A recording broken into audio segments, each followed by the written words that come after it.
Yeah, it wasn't ideal to lose 10 for 60 odd there in the last two sessions of the day, but I thought the way that we fought back really well in that last 17 overs to have them 3 down. Obviously 320 is still a significant lead or deficit for us, but I thought the way that we fought back then was really positive.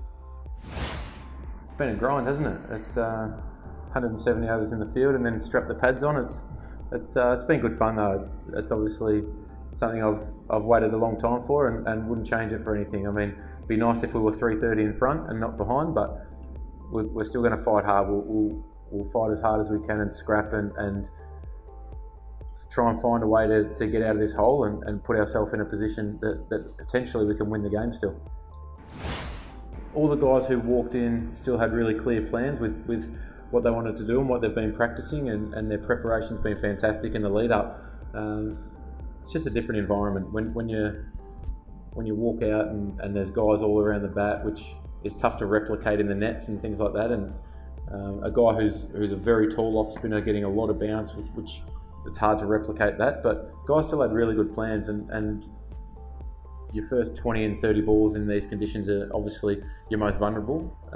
It's just about being patient, making sure that we're still making good decisions, and when we get that opportunity to go on and like myself and Uzi today, not really going on and getting huge scores, that probably leaves us hanging a little bit, and that's both of our responsibility to really kick on and not open up both ends of the game and allow them to be bowling at new batters all the time. I think that was probably the biggest mistake we made today.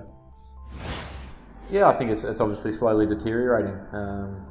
There's getting some footmarks up each side, which give both spinners, Yasir and Bilal, John, Nathan, all some targets to hit out there. And we saw when we were accurate towards the end there, we got rewarded, and to have them 3 down is a really positive effort for us towards the end. I think it would have been easy for us to let the game drift on, and they end up none for 60 after 17 overs, and the game's gone. But the way that we fought really hard then and put a bit of a dent in Pakistan still gives us some hope going into the last 2 days.